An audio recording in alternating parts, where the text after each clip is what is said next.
Bismillahirrahmanirrahim. Assalamualaikum warahmatullahi wabarakatuh. Bertemu lagi kita di mata kuliah Teknik Dasar dan Keselamatan Laboratorium Biokimia. Nah, ini adalah topik terakhir dalam mata kuliah ini. Ya, jadi kita akan mempelajari terkait dengan organisme model dalam penelitian biokimia. Oke ya, jadi pada materi ini kita akan tahu kira-kira organisme model apa saja yang bisa digunakan dalam berbagai penelitian biokimia.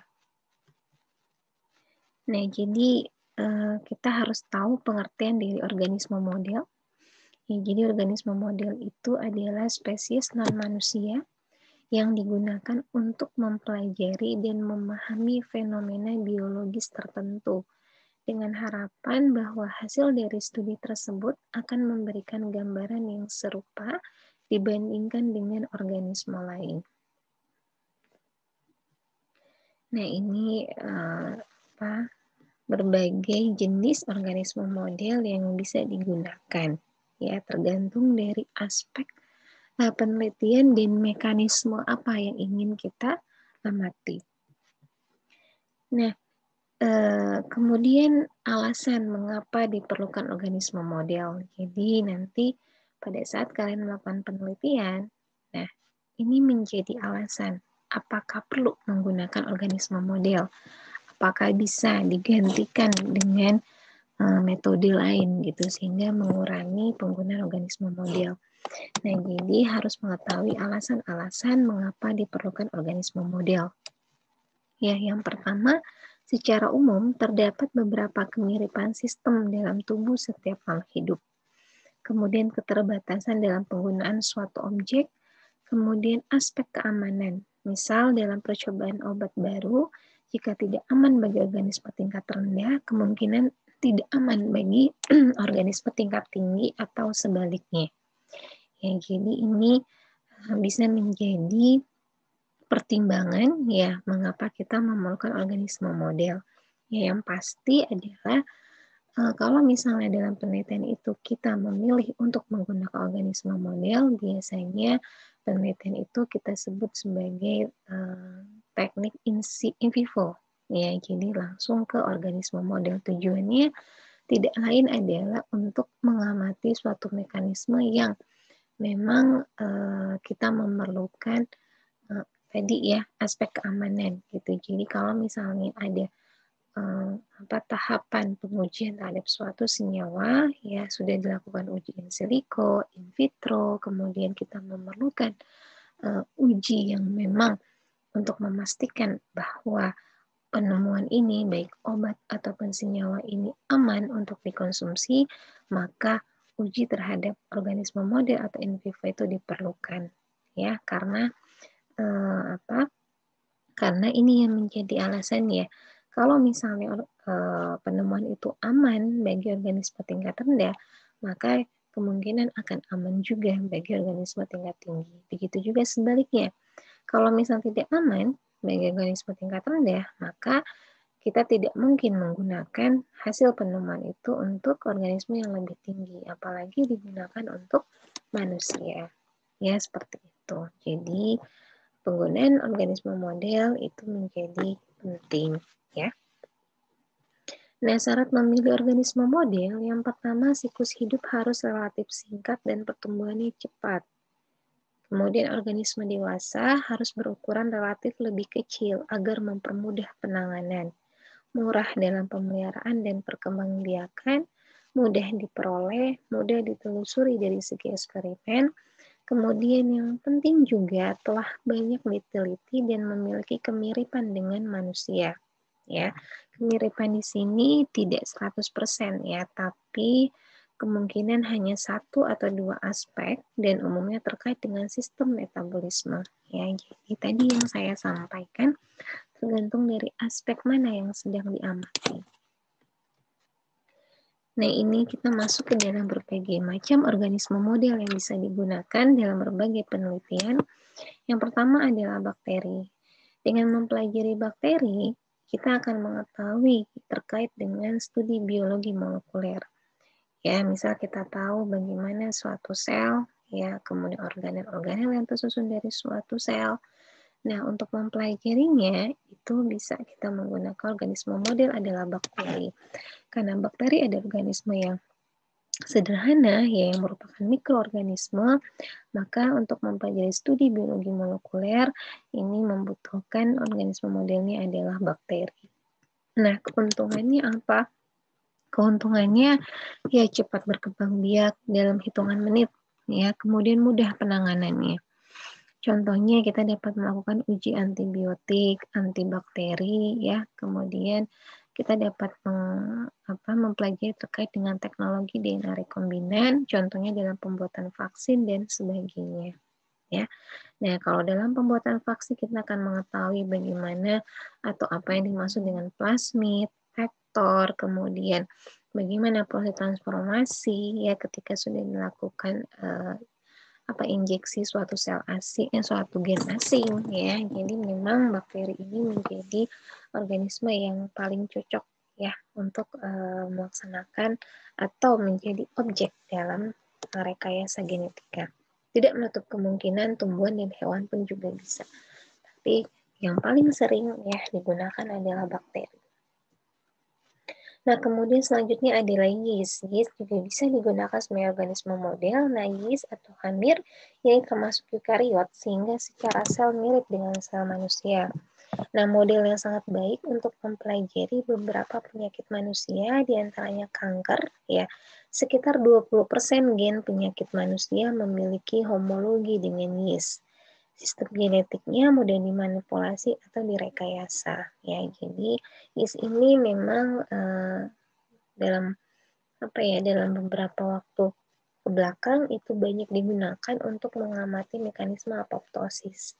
Ya, jadi ketika terjadi suatu fragmentasi dari yeast, nah itu bisa kita indikasikan bahwa ketika suatu senyawa itu diinduksi, ya, diinduksikan ke suatu sel yeast mengalami apoptosis atau mengalami fragmentasi, maka kita bisa menyimpulkan ya atau dapat mengatakan hipotesisnya adalah bahwa ketika suatu senyawa itu diinjeksikan atau diinduksikan kepada sel kanker, maka akan menimbulkan suatu reaksi yang disebut dengan apoptosis ya atau terjadinya kematian sel.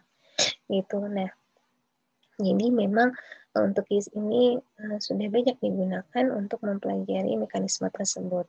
Ya, kenapa? Karena dari sistem pembelahan, ya sel yeast itu sama dengan sel pada manusia, ya jadi memiliki pembelahan mitosis, ya. Jadi ini adalah mekanisme pembelahan mitosisnya. Jadi ada G0, ya, ada G1, G2, kemudian ada S, ya. Ini memiliki kemiripan ya dengan sel manusia. Nah, kemudian hidra. Hidra digunakan juga sebagai organisme model, terutama untuk mempelajari mekanisme terkait dengan regenerasi sel. Ya, kenapa? Karena kita tahu bahwa hidra ini memiliki kemampuan regenerasi yang luar biasa. Ya, jadi kalau misalnya kita potong di bagian manapun dari tubuh hidra, maka dia akan dapat melakukan regenerasi secara cepat. Nah, anatomi hidra seperti ini ya, jadi dia memiliki tentakel ya sebagian besar ya, hidup di air, menangkap makanan yang disengat, menangkap makanan dengan sengatan, memiliki usus untuk mencerna makanan. Kemudian sistem sarafnya terdapat di seluruh tubuh. Jadi untuk mempelajari mekanisme sistem saraf ya itu memang dapat digunakan hidra karena ternyata sistem sarafnya itu terdapat di seluruh tubuh. Nah, kemudian selanjutnya adalah nematoda, ya sejenis nematoda. Ya, ini adalah Caenorhabditis habitus elegans. Nah, sifat genetiknya telah diketahui sepenuhnya. Jadi sudah diketahui ya bagaimana sifat genetiknya, susunan gennya yang karena memang ukuran dari nematoda ini kecil sehingga dapat diketahui.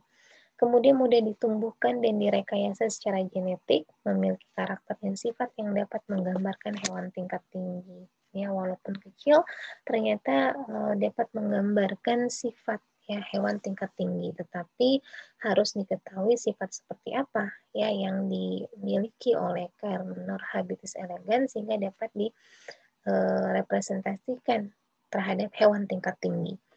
Memiliki sistem organ yang lengkap, nah sistem sensor kompleks dan terkoordinasi. Penelitian terkait Carnor habitus elegans itu adalah tentang biologi sel dan pertumbuhan, neurobiologi terkait dengan sistem saraf ya karena dia memiliki sistem sensor yang lengkap dan terkoordinasi, kemudian terkait dengan penuaan, kemudian studi terhadap penyakit manusia. Nah, jadi ketika sedang melakukan penelitian yang berkaitan dengan keempat hal ini dapat menggunakan metode ini sebagai organisme model ya. Nah, siklus hidup Candida elegans seperti ini ya. Jadi dia ada perkembangan dari blastula ya. Jadi terus ya bisa dilihat di sini blastula, koma ya. Kemudian koma ini mengalami berbagai bentuk perubahan diferensiasi ya. Nah, kemudian sampai pada akhirnya dia menjadi bentuk kalau misalnya kita katakan mungkin bentuk masih kecil, semakin lama dia berkembang ya kemudian menjadi dewasa ya.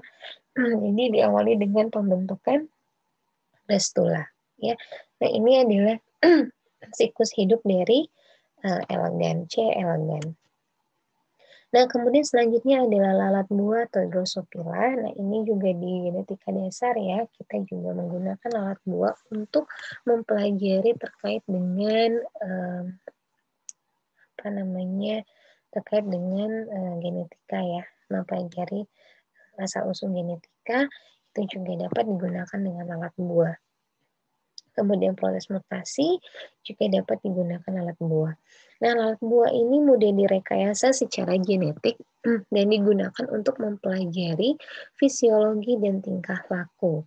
Memiliki kemiripan dengan sebagian besar sistem organ mamalia, kemudian telah digunakan dalam penelitian terkait kanker, penyakit neurodegeneratif ya, kemudian imunitas, penuaan dan perkembangan.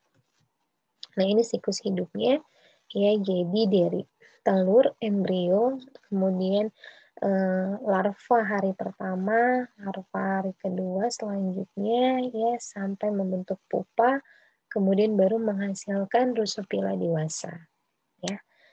Nah, ini kita sebut dengan metamorfosis ya. Jadi bagaimana proses pengubahan atau diferensiasi ya dari telur sampai menjadi lalat dewasa. Jadi karena dia mengalami perubahan bentuk ya dari kecil ya hingga menjadi suatu organisme yang besar, itu kita sebut dengan metamorfosis karena terjadi perbedaan bentuk dalam setiap tahapan.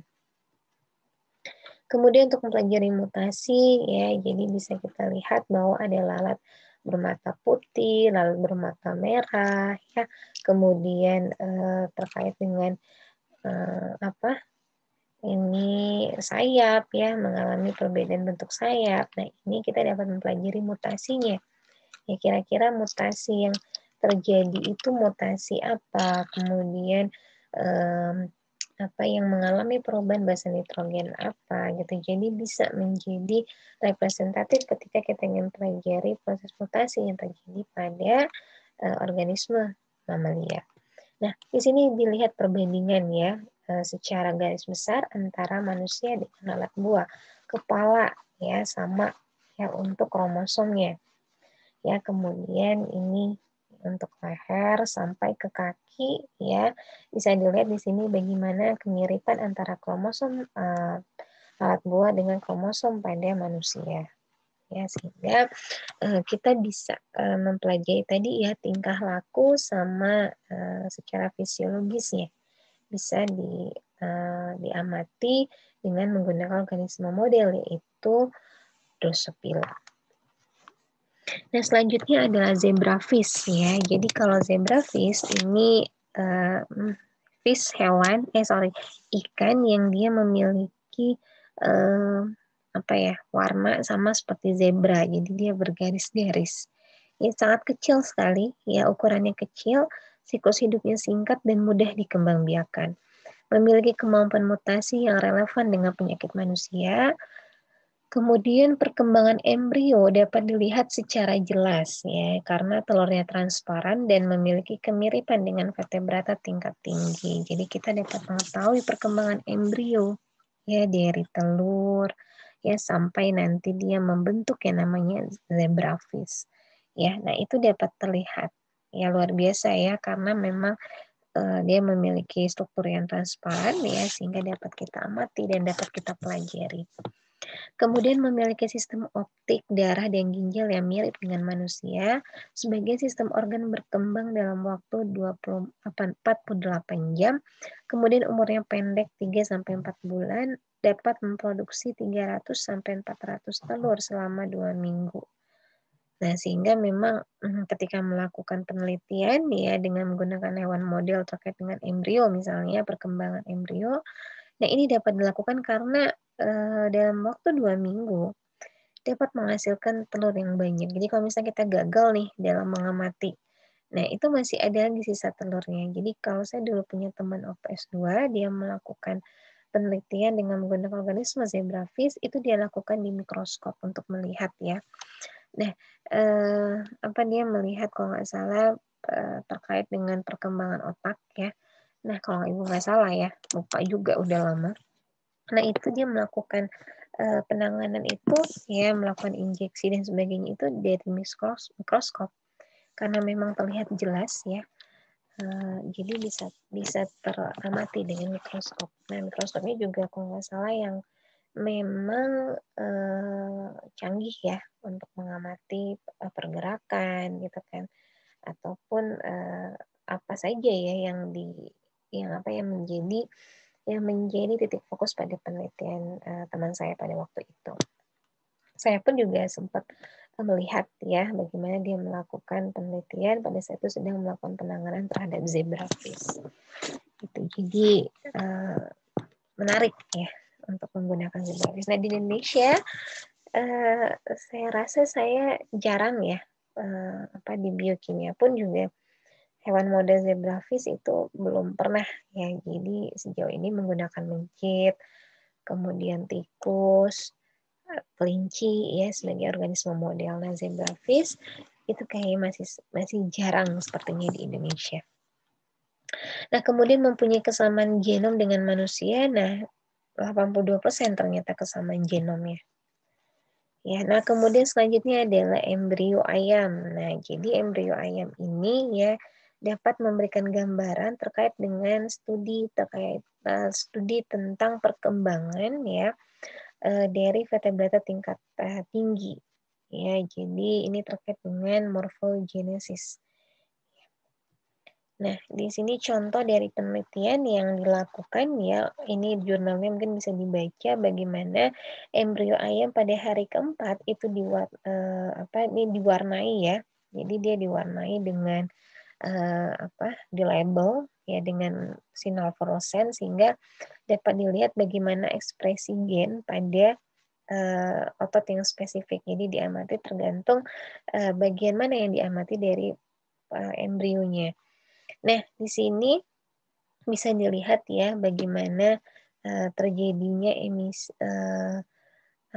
di proses perkembangan dari embrio ya terkait dengan perkembangan ototnya.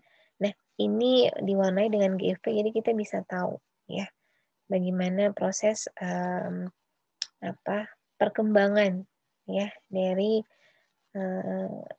otot ya ketika embrio itu setiap harinya setiap embrio itu kan mengalami perkembangan ya perkembangannya ya apa yang sedang mengalami perkembangan apakah otaknya ataukah kalau misalnya pada bayi ya apakah sedang mengalami perkembangan pada sistem organ di dalamnya atau tangan kaki dan sebagainya nah itu bisa terlihat ya kalau misalnya kita analogikan dengan suatu embrio ayam gitu. Jadi embrio ayam ini dapat mempelajari terkait dengan studi perkembangan ya, studi perkembangan suatu embrio yang sedang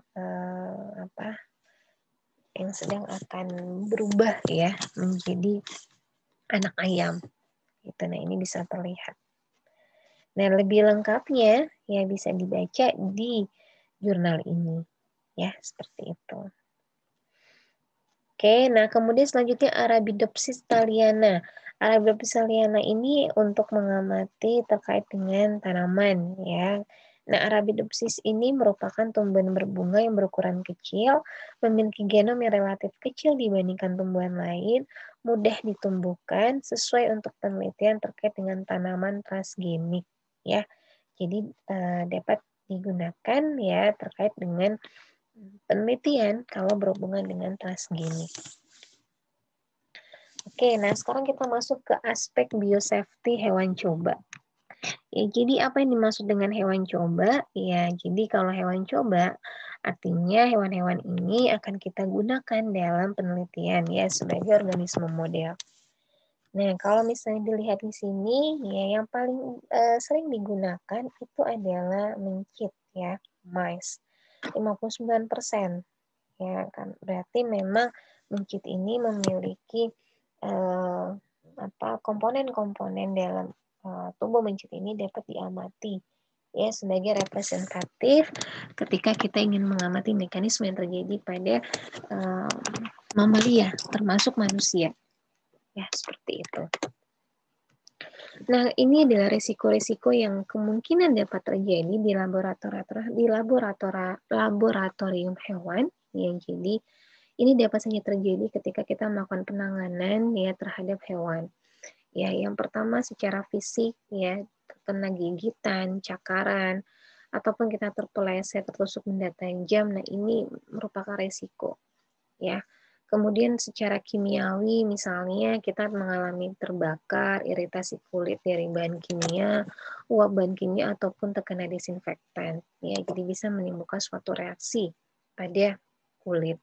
Secara biologis akibat penyakit zoonosis atau natural, ya jadi memang penyakit yang secara natural itu ada ya di suatu hewan.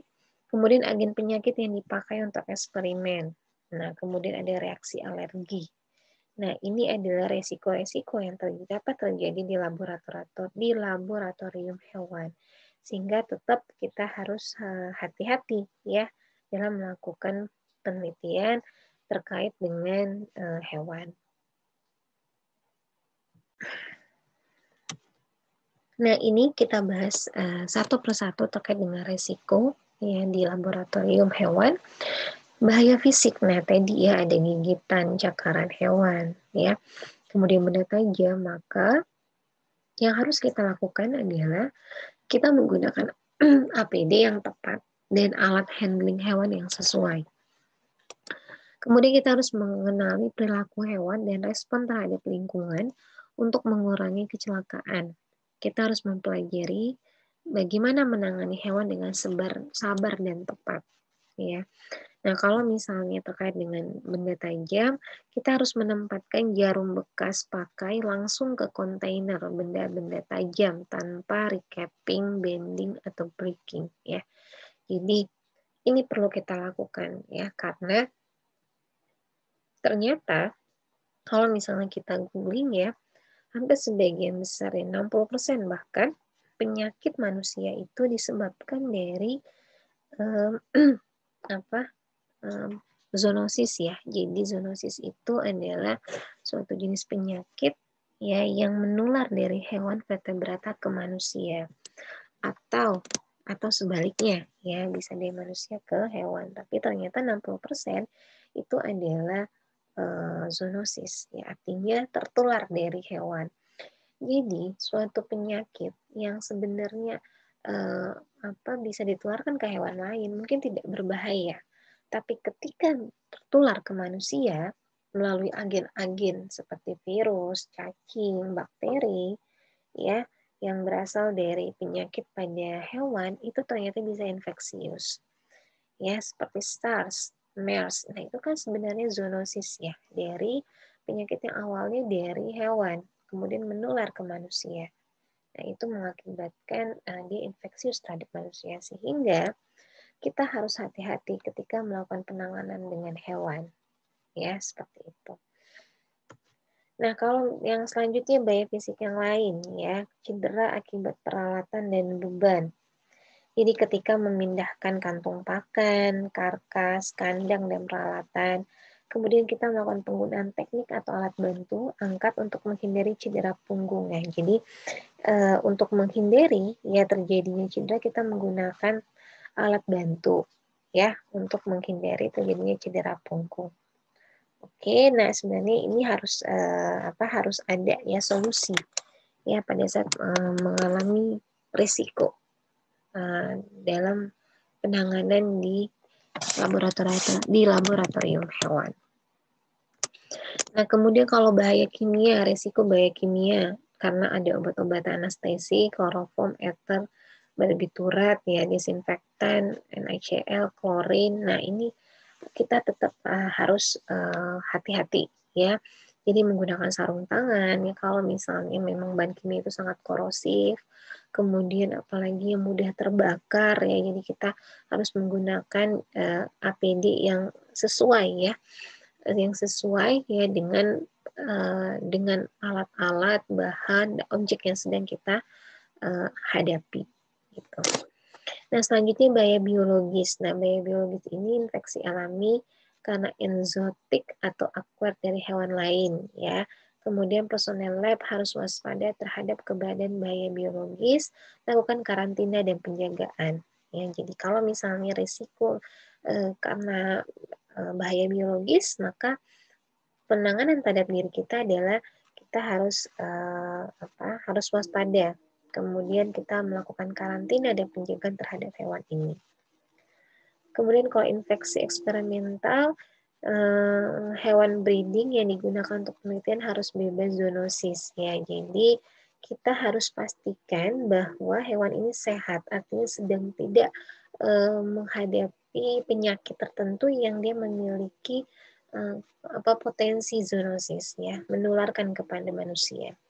Nah, kemudian beberapa agen zoonosis yang ada pada hewan lab mengancam kehidupan. Nah, jadi ini ya kalau misalnya ternyata si hewan ini memiliki potensi atau agen zoonosis, dan itu harus kita pastikan ya bahwa itu free ya, tidak ada, karena tadi dapat mengancam kehidupan baik kita manusia ataupun mungkin hewan lain ya, seperti itu.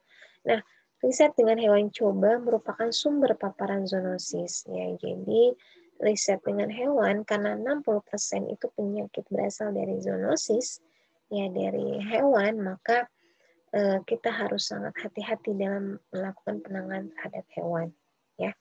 Itu resikonya. Nah, ini patogen alami hewan coba ya, jadi zoonosisnya ya. Jadi kalau misalnya hewan ini mengalami atau memiliki efek zoonosis, ya, jadi patogen-patogen yang perlu kita ketahui ya pada mencit dan tikus itu adalah bakteri kulit, dari kotorannya, intestin ya. Nah, itu harus kita hati-hati dalam melakukan penanganan. Jadi kita secara sederhananya pada saat melakukan penanganan di laboratorium hewan menggunakan jas lab, sarung tangan ya, kemudian masker, kemudian sepatu ya. Jadi untuk menghindari ya, seperti itu. Kemudian mencit liar atau mencit lab berhubungan dengan rodensia liar seperti hantavirus, virus lymphatic chorioamnionitis ya atau ICM dan lain-lain. Nah, kalau kucing dan anjing ya Bartonella hensal. Jadi ini penyakit seperti ini ya. Jadi kayak menimbulkan seperti gatal-gatal ya. Kemudian ekstoparasit toxoplasma gondii ya. Nah, ini disebabkan oleh toxoplasma yang ada pada kucing. Kemudian kalau burung, salmonella, chlamydia atau chlamydophila, kemudian chlamydophila piscitasi. Nah, ini adalah agennya ya. Ini agen zoonosis pada burung ya, yang bisa menginfeksi manusia. Jadi apalagi kalau misalnya dokter hewan, nah itu menangani hewan coba itu sangat hati-hati ya, dan harus memiliki pengetahuan ya terkait dengan agen-agen zoonosis yang mampu menularkan kepada manusia.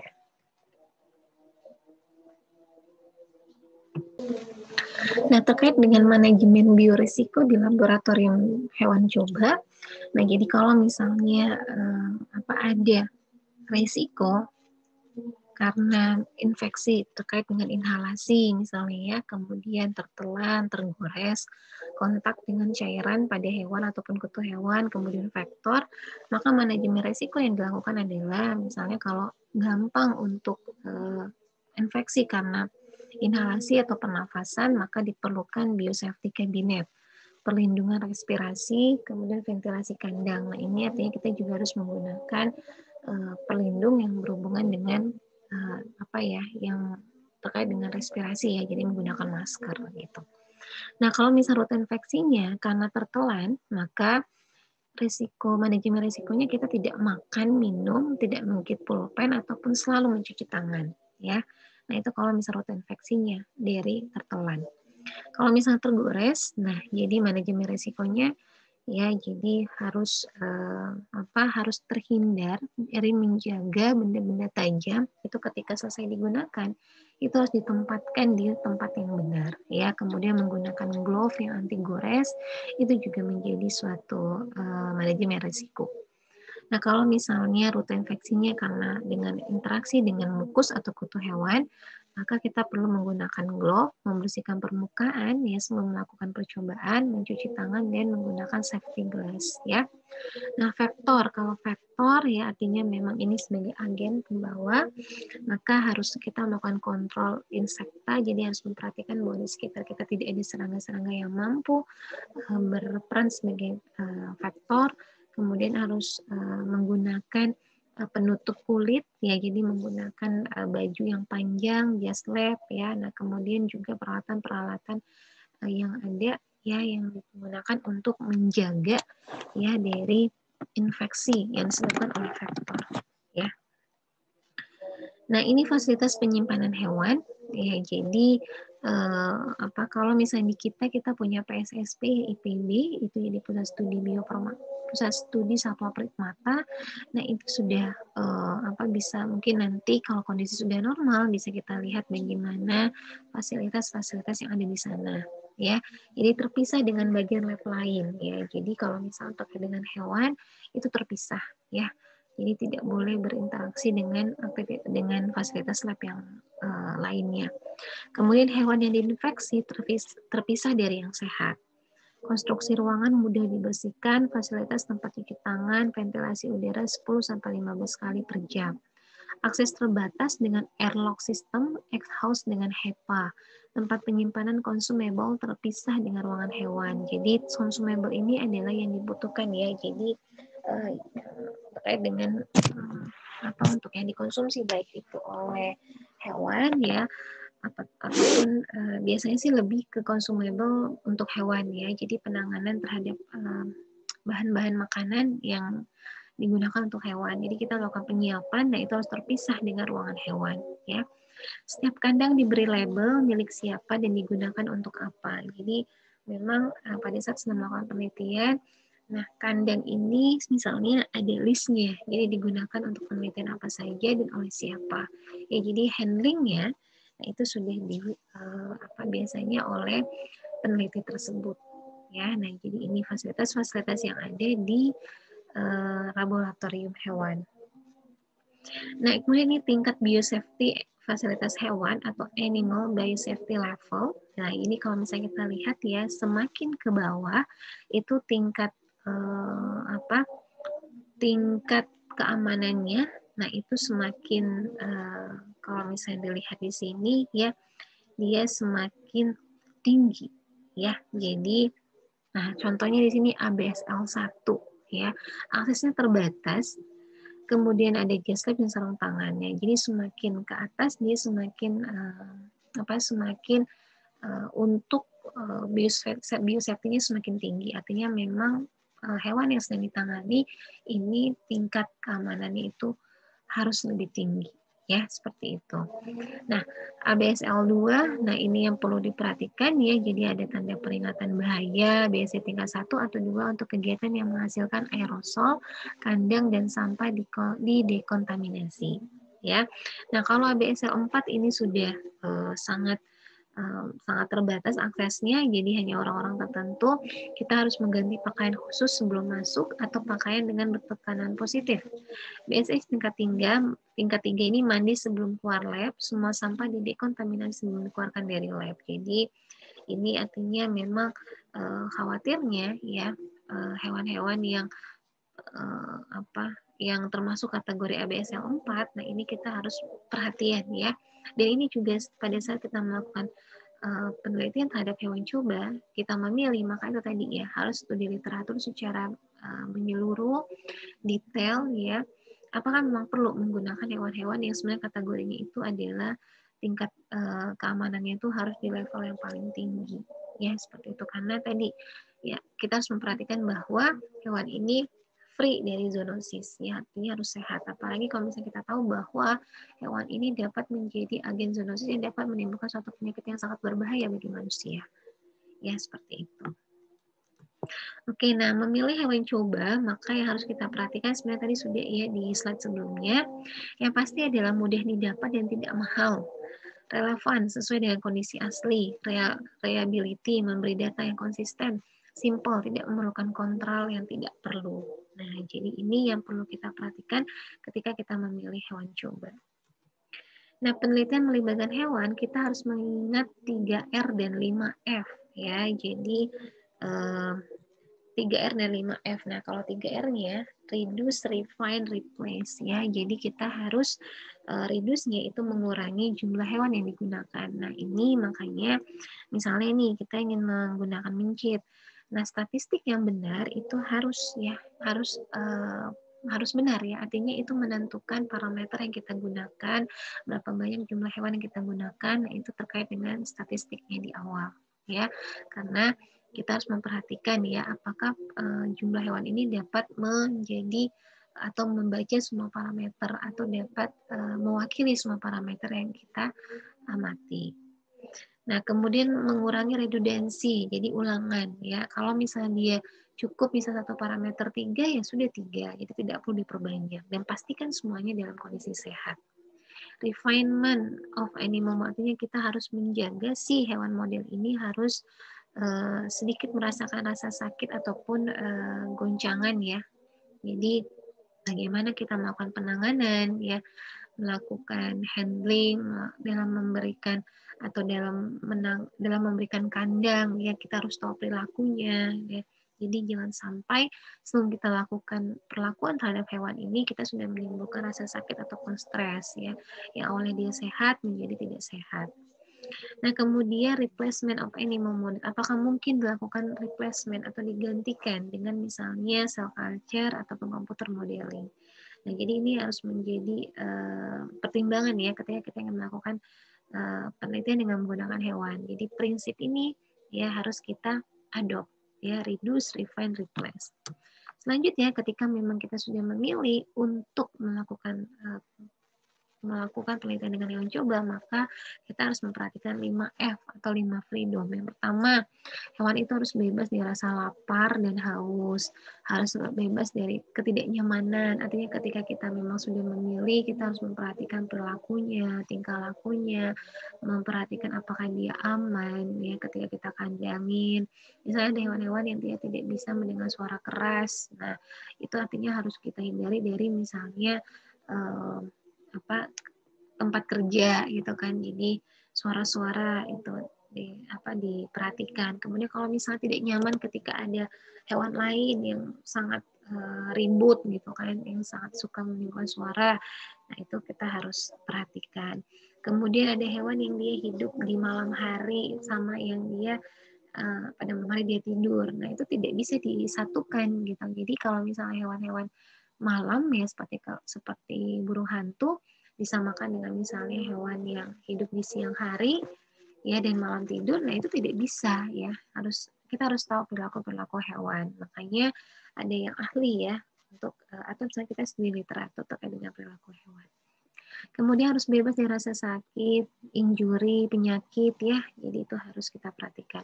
Bebas dari perilaku yang tidak normal, kemudian bebas dari rasa takut dan stres. Ini harus kita pertimbangkan. Ini infeksi eksperimental hewan coba, ya. Jadi kemungkinan infeksi bisa dilihat ya. Kita untuk mengamati studi toksisitas, ya. Jadi studi tumor. Nah, infeksi eksperimental hewan coba yang dapat kita studi yang dapat dilakukan dengan menggunakan hewan coba. Ya, kemudian percobaan vaksin, faktor virus, studi infeksi dan patogenita, produksi serum, dan lain-lain. Ya, jadi kalau misalnya studinya terkait beberapa hal ini dapat menjadi alasan mengapa menggunakan hewan coba. Nah, ini ada jenis kandang hewan coba, ya, untuk jenis kandang hewan coba rudensi atau sejenisnya. Nah, jadi open top cage digunakan untuk agen yang tidak menular lewat udara. Nah, kemudian ada filter top cage, ya, digunakan untuk mencegah kontaminasi silang lewat udara. Kemudian air filtration cage, ya, pengaturan udara masuk dan keluar diatur oleh HEPA filter. Nah, jadi kalau di lab kita, Ibu belum pernah lihat ya lab kandang kita, karena itu biasanya digunakan untuk mencit tikus, kelinci, sama marmut kalau nggak salah. Nah, nanti bisa dilihat bagaimana jenis kandang kita. Peralatan dan kandang khususnya selanjutnya adalah metabolic cage, ya. Jadi ini adalah jenis kandangnya itu adalah metabolic cage, gunakan untuk mengukur metabolisme hewan yang diberikan zat tertentu. Jadi langsung bisa dilihat bagaimana metabolismenya, ya. Jadi ada pengukurannya. Kemudian genotobiotic animal cage. Nah, ini merupakan kandang hewan yang kondisi status mikroba dalam tubuhnya terkontrol. Ya, jadi kita dapat melihat status mikroba, ya. Jadi mungkin ini terkait dengan antibiotik, mungkin kan diinjeksi satu senyawa tertentu, kemudian lihat perkembangan mikroba dalam tubuhnya. Nah, kursi primata merupakan alat untuk restrain primata sehingga lebih mudah untuk melakukan eksperimen. Nah, jadi kalau misalnya hewan cobanya itu adalah sejenis primata. Oke ya, nah kemudian jenis-jenis hewan coba ya sebenarnya tadi sudah ya di awal ya, jadi ada mencit, kemudian ada tikus, kelinci, marmut, ferret ataupun zebrafish ya. Nah kemudian ini maksudnya adalah jadi sebelum kita memilih, misalnya kita ingin memilih mencit ya, memilih mencit sebagai hewan coba. Nah kita harus yang pasti adalah semua mencit yang kita beli itu harus sehat, harus diamati. Makanya harus ada dokter hewan yang tahu ya apakah ini hewan ini sehat atau tidak, jadi kelainan atau tidak. Karena kalau misalnya kita memilih 10 nih, ternyata ada 1. Nah, itu akan menghasilkan data yang error. Ya, jadi kita harus memastikan semua kondisi mencit itu sehat. Ya, tidak ada yang sakit. Nah, kita juga harus menentukan umurnya. Ya, umurnya berapa yang kita gunakan. Jangan sampai umurnya berbeda. Jadi ketika membeli, ya, di tempat yang kita beli, orang itu harus tahu. Ya, harus paham. Kemudian kalau kita harus tahu masa kehamilan, nah misalnya lagi hamil, ya sudah kehamilan berapa. Kalau misalnya kita memerlukan penelitian terkait dengan mencit yang sedang hamil, misalnya kita harus memperhatikan kehamilannya sudah berapa. Masa sapihnya, kemudian seksual maturity artinya kedewasaan seksualnya. Nah, kalau female itu 6 minggu, male itu 8 minggu. Estrusnya 4 sampai 6 hari ya. Nah, ini harus kita tahu ya, baik mencit ataupun hewan-hewan lain yang ingin kita gunakan sebagai hewan model. Nah, kemudian ini ya, bagaimana kita menentukan jenis kelamin mencit ya. Jadi betina ataupun jantan itu kita harus juga jadi perhatian. Nah, ini jantan mempunyai jarak 2 kali lebih panjang antara anus dan genital. Kemudian memari glands-nya atau payudara ya, kalau misalnya pada betina. Jadi kantong mamalianya atau disebut mammary gland itu 5 pasang, terlihat pada usia 6 hari, kemudian ada black dot, ya, kemudian terlihat pada mencit jantan usia 0 hari dan 1 hari. Oke, nah ini bisa kita amati ya. Nah, male on the left, jadi ini adalah male, kemudian female, ini female. Jadi harus diperhatikan, dilihat ya jarak ya antara anus dengan uretra. Nah, itu ada jaraknya antara male sama female. Ya, kemudian ada mammary glands-nya kalau pada betina ya. Kemudian selebihnya mungkin itu yang menjadi ciri khas khusus ya antara male sama female.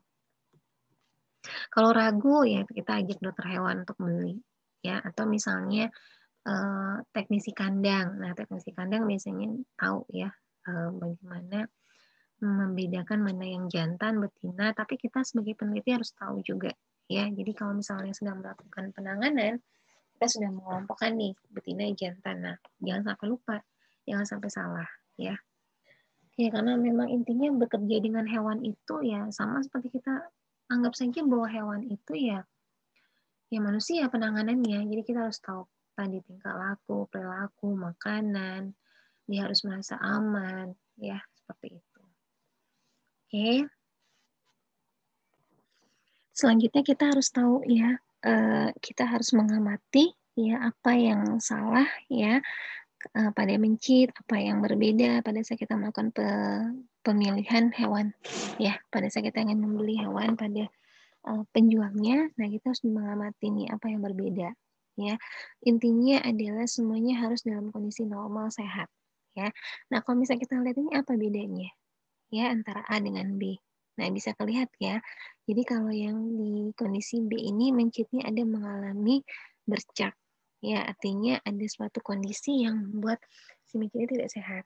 Ya, jadi itu harus kita amati. Jadi secara kasat mata bisa terlihat bedanya. Ya. Nah, ini kita sebut dengan kondisi berbering ya, berbering. Jadi mencitnya itu kayak habis dicukur ya. Nah, ini mencit ini dominan akan menggigit rambut subordinatnya. Ya, jadi artinya ada perilaku yang aneh nih pada mencit yang satunya. Ya, kemudian biasanya di daerah kepala atau punggung, mencit yang menolak akan melawan sehingga menyebabkan luka. Dominan yang agresif bisa menyebabkan luka. Ya, jadi ternyata ya ketika dia hidup dalam suatu komunitas ada mencit yang dia suka menggigit rambut temannya gitu loh. Jadi ternyata dia mengalami kondisi seperti ini ya. Yang mesti kita lihat adalah artinya perilaku mencit ini yang berbeda ya, tidak normal. Nah, itu berarti kita harus mengetahui perilaku-perilaku hewan coba kita ya. Nah, kemudian kita melihat nih apa yang salah dengan mencit. Nah, kita lihat nih ternyata giginya ya itu mengalami perbedaan. Nah, ini juga kita harus tahu ya. Nah, kalau misalnya kita tidak paham, tidak mengerti, nah tadi yang Ibu sampaikan, kita ajak yang memang dia ahli dalam mengamati perilaku hewan, kemudian mengamati apakah hewan coba ini dia sehat, dia normal atau tidak gitu loh. Ya, seperti itu. Intinya sih seperti itu. Ya, kita tidak perlu sampai mengetahui secara detail ya, karena memang setiap orang sudah punya ahlinya masing-masing ya, setiap bagian sudah ada ahlinya masing-masing ya. Jadi kita cukup mengajak atau meminta kepada teknisi kandang misalnya untuk tahu apakah kondisi mencit ini sehat atau tidak. Tapi secara sebagai peneliti pun kita juga setidaknya harus mempelajari itu ya. Oke, nah bisa dilihat ya terjadi perbedaan atau terjadi kondisi yang tidak normal ya pada mencit ini. Nah, ini disebut dengan malocclusion, ini adalah bahasa kedokteran. Jadi bisa kita lihat ya bahwa terjadi pertumbuhan yang berlebih terhadap giginya. Ya, menyebabkan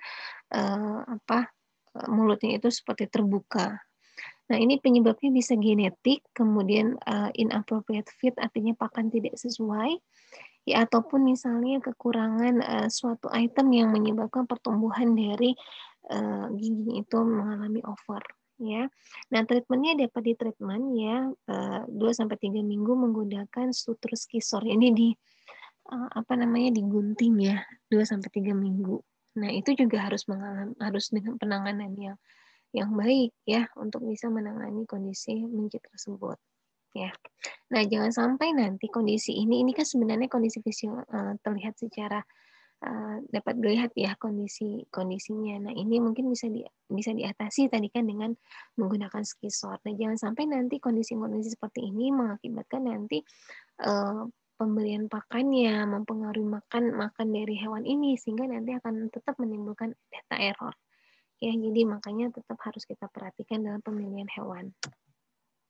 Nah, kemudian kita lihat kelinci nih. Nah, kelinci ini apa sih yang salah gitu pada kelinci? Nah, kadang kita tidak bisa melihat ya perilaku hewan karena memang kita tidak mempelajari itu ya.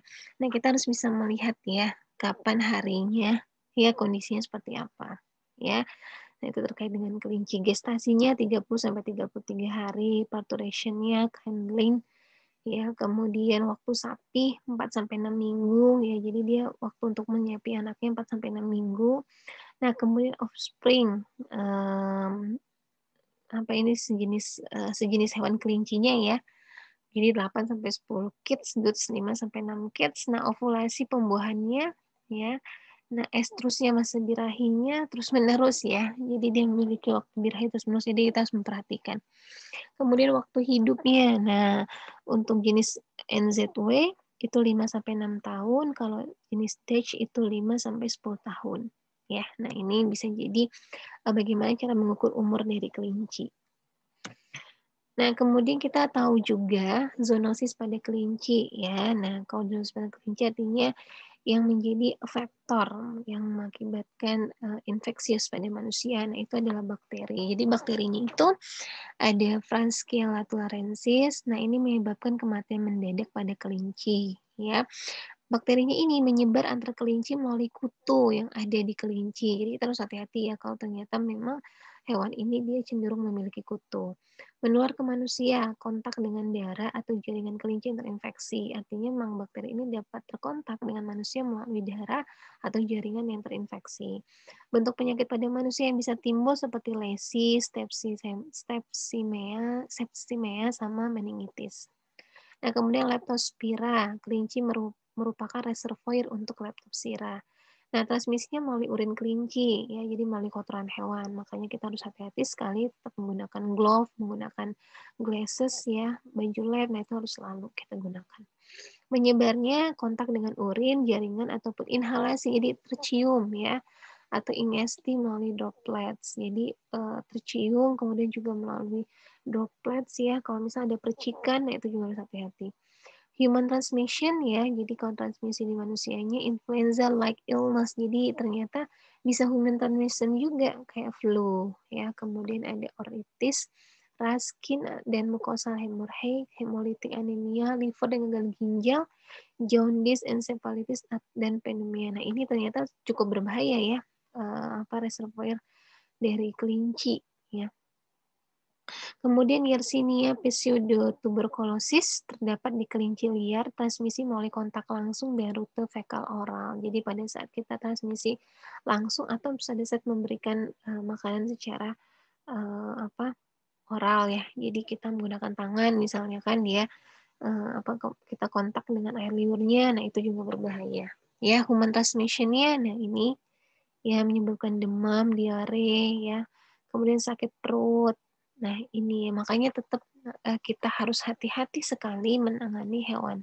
Ya, tetap memperhatikan APD ya, walaupun makanya sebenarnya orang yang suka hewan ya, yang melihara hewan, nah itu juga tetap harus diperhatikan kebersihannya. Jadi walaupun dia pencinta hewan ya, jangan sampai dia menelantarkan hewannya, tidak dimandikan, tidak bisa tidak divaksin gitu kan, karena ini zoonosis ini ya.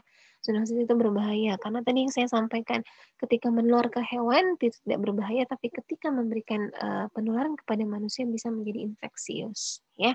Jadi efeknya akan berbeda ya, makanya kita harus hati-hati. Oke, nah ini contoh zoonosis pada kelinci ya, disebabkan oleh fungi. Nah, jadi bisa kita lihat nih seperti ini. Ya, gejalanya sama antara kelinci dan manusia.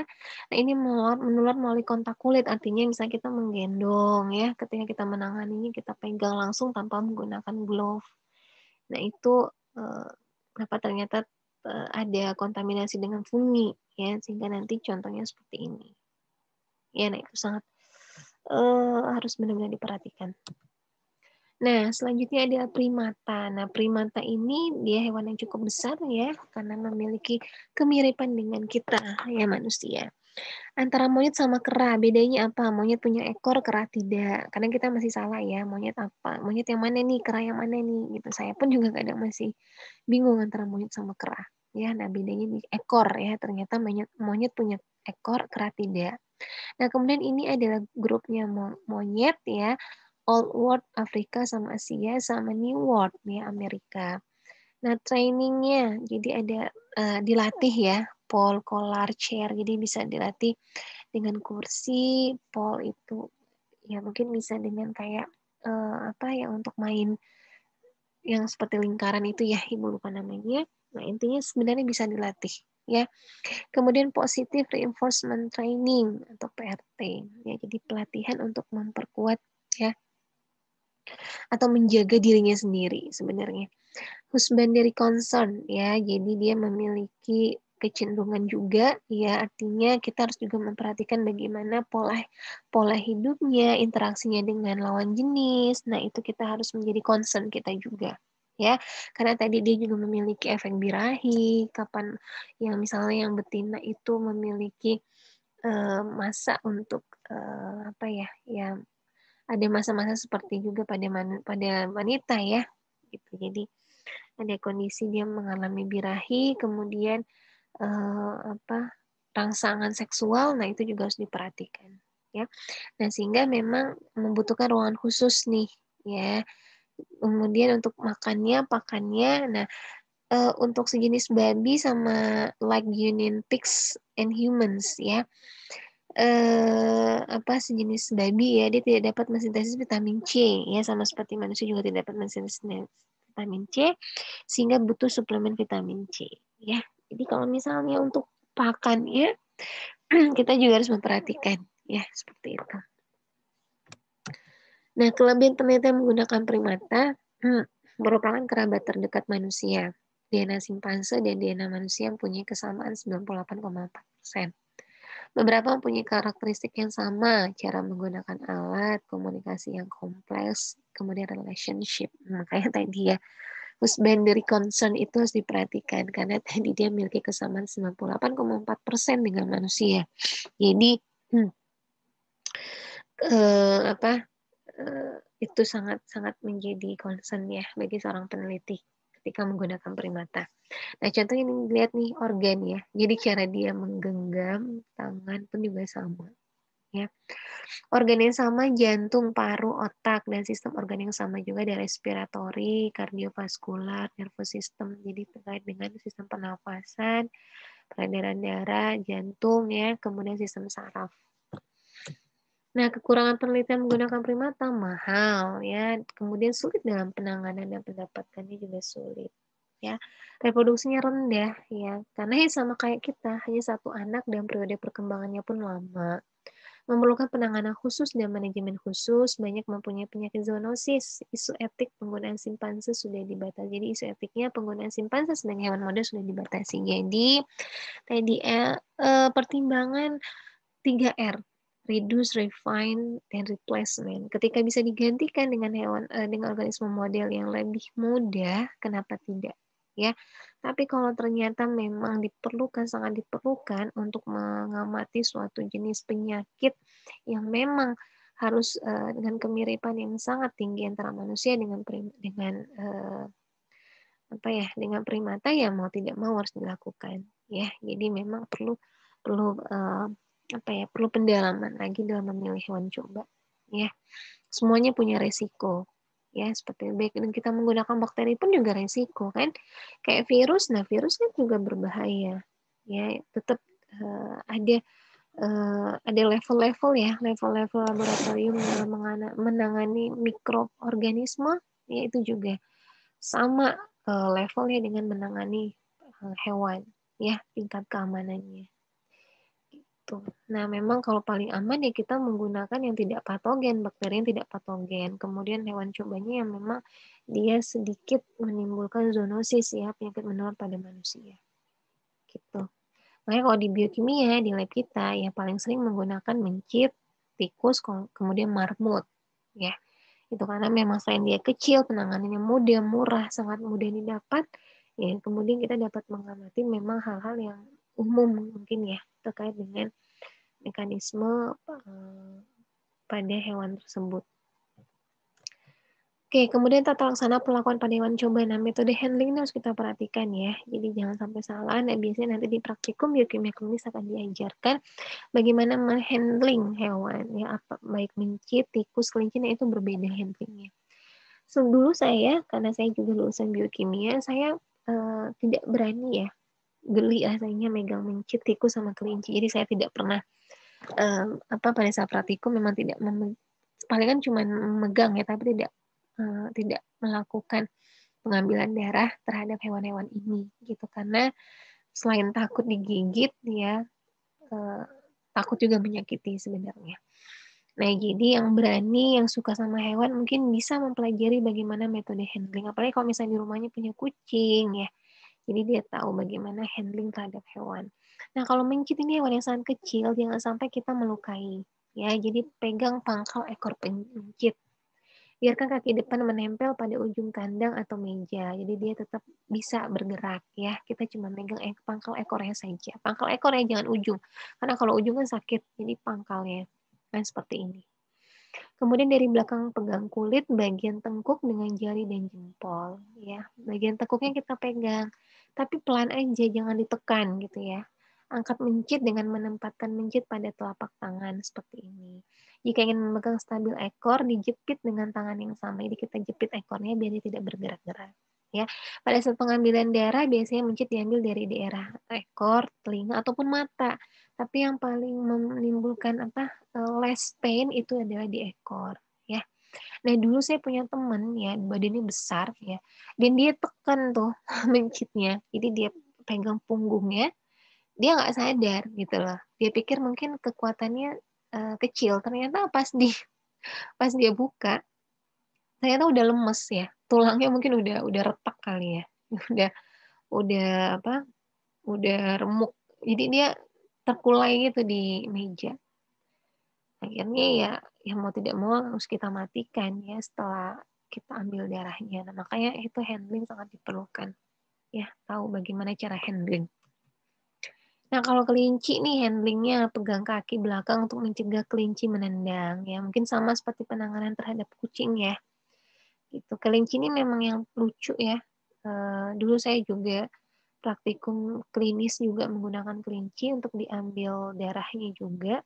Dan bukan diambil tapi dilihat dikasih makan ya, karena untuk melihat ibu dulu lupa ya tentang apa praktikumnya, tapi menggunakan kelinci dan akhirnya di akhir kelinci kita mati karena ya mungkin tidak tahu bagaimana cara penanganannya, sedangkan kelompok yang lain itu eh, sampai di ini ya mereka mereka bakar ya, mereka makan gitu kan, itu karena ya itu ya, jadi tidak tidak digunakan lagi untuk penelitian ya untuk praktikum, jadi kemudian dipotong, kalau nggak salah dipotong terus dimakan, kan nggak apa-apa ya makan daging kelinci gitu.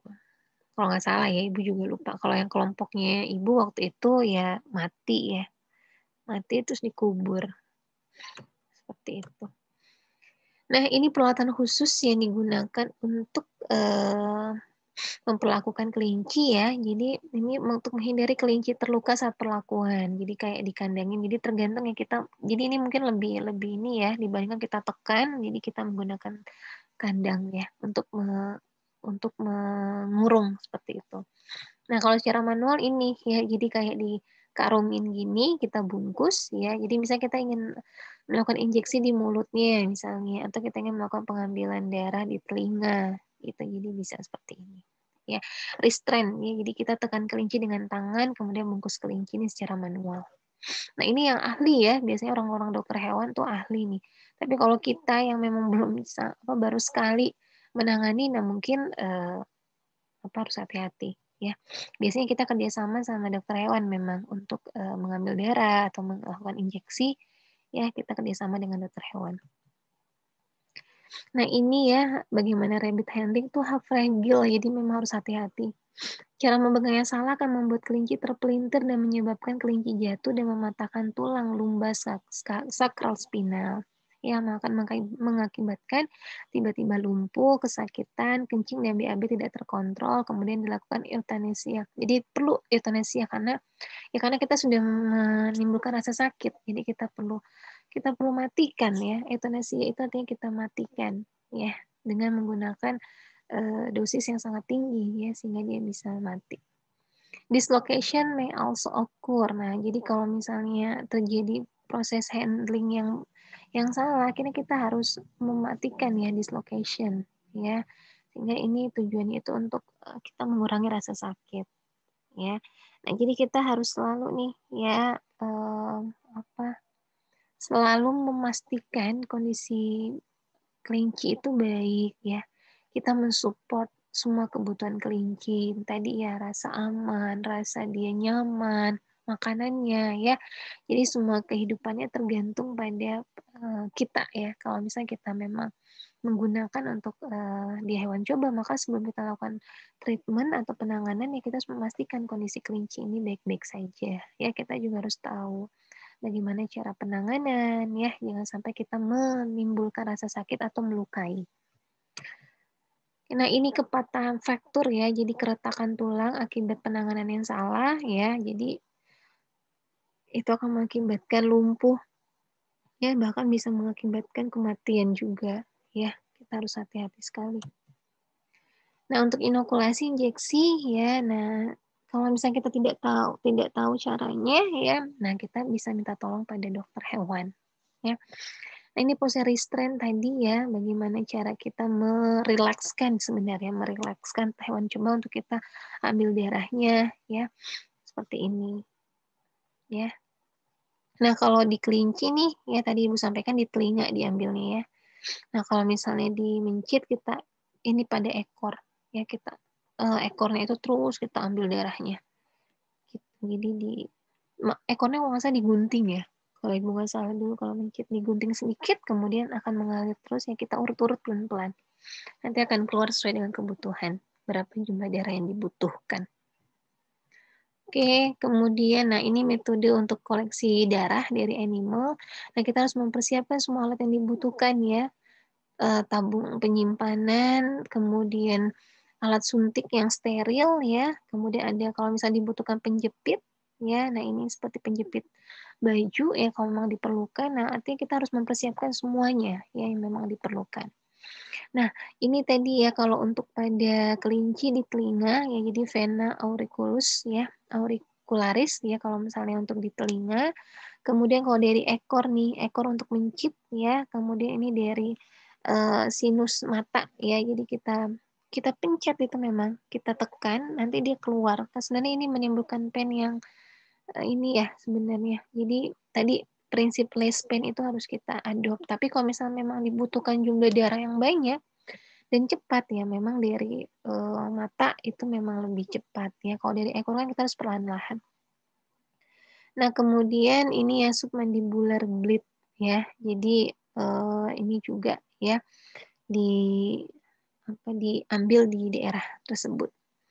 Oke ya, jadi itu. Nah, nanti kalau dalam lokasi pemilihan lokasi pengambilan darah, nah itu nanti dijelaskan ya, tergantung berapa sih jumlah darah yang kita inginkan dan berapa cepat. Oke, nah kemudian ini bagaimana kita dalam menangani limbahnya ya. Jadi kalau misalnya limbah terkait dengan kotoran hewannya, nah itu kita masukkan dalam kantong biohazard dan di autoclave ya. Karena tadi ya ada penyakit-penyakit yang disebabkan oleh interaksi sama kotoran ya, makanya tetap harus langsung ya kita masukkan ke dalam kantong yang kemudian kita autoclave. Nah, kalau hewannya mati, nah hewan yang mati harus segera dikeluarkan dari kandang. Nah, jangan sampai nanti dia akan menghasilkan cairan-cairan yang akan berbahaya bagi hewan lainnya. Kemudian kalau ada freezer, dimasukkan dulu dalam freezer untuk kemudian dinekropsi. Dinekropsi itu artinya kita bunuh ya, untuk kita ambil organ-organnya untuk kita amati. Nah, itu bisa juga. Atau langsung di autoclave atau diinsinerasi ya. Nah, kalau ini Ibu belum jelas ya, kalau di autoclave apakah dari dia mati kemudian langsung langsung di autoclave kan kayaknya tidak mungkin ya, tapi mungkin dimatikan dulu kemudian nekropsi ya, setelah nekropsi kemudian di autoclave ya, hasil dari nekropsinya. Nah, ini juga sama. Oke ya. Nah, ini bagaimana pada saat kita ingin mematikan hewan ya, sebaiknya kita menggunakan cara yang paling baik ya. Jadi kita menggunakan cara yang paling baik dengan cervical dislocation. Ya. Kemudian hamster, marmot ataupun tikus dapat ditidurkan dengan menggunakan gas beracun yang diletakkan pada tempat khusus. Ya, jadi kita menggunakan euthanasia ya seperti itu. Jadi kita menggunakan, senyawa bahan kimia yang ini ya, yang beracun misalnya, nah kita tempatkan pada, lokasi yang khusus. Kemudian kalau sanitasinya itu harus diperhatikan ya, lantainya harus selalu bersih dengan pembersih lantai yang dicampur dengan desinfektan.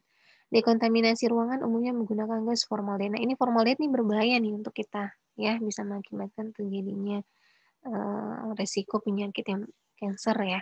Jadi itu harus kita gunakan masker ya, karena dapat menguap ya, jadi dapat menimbulkan risiko juga pada kita manusia. Jadi kita harus menggunakan masker seperti itu. Nah, mungkin itu ya intinya sih yang ingin Ibu sampaikan tadi ya. Kita harus tahu apakah perlu menggunakan hewan coba. Nah, kalau misalnya bisa diganti, ya kenapa tidak? Ya, diganti dengan misalnya yang lebih lebih risikonya lebih kecil ya. Tapi kalau misalnya memang pada saat penelitian itu sangat dibutuhkan karena terkait dengan mekanisme atau misalnya pembuktian ya, makanya ya kita harus memperhatikan keamanan-keamanan yang keamanan-keamanan terhadap diri kita ya. Makanya manajemen risiko itu perlu ya. Nah, kemudian tadi ya pada saat pemilihan hewan ya, ketika kita sudah menentukan parameter, berapa jumlah hewannya, kemudian bagaimana memilihnya, ketika kita tidak paham ya, nah kita bisa mengajak yang lebih paham ya. Nah, sambil kita mempelajari ya, karena sebagai peneliti pun kita juga harus tahu ya. Dan terakhir adalah kode etik. Nah, itu kode etik itu diperlukan ya pada saat kita melakukan, sebelum melakukan pun kita harus mengurus kode etiknya. Karena kalau misalnya tidak ada kode etik, kita dilarang untuk melakukan percobaan dengan hewan coba. Ya, baik mungkin itu yang bisa Ibu sampaikan, semoga bermanfaat. Mohon maaf kalau banyak kekurangan dalam memberikan materi ya. Semoga tetap bisa diambil dapat bermanfaat nanti ke depannya untuk kalian melakukan penelitian ataupun praktikum. Ya, itu saja dari Ibu. Terima kasih. Ya, kalau misalnya ada pertanyaan, ingin diskusi, diperbolehkan, sangat diperbolehkan. Saya akhiri, Assalamualaikum warahmatullahi wabarakatuh.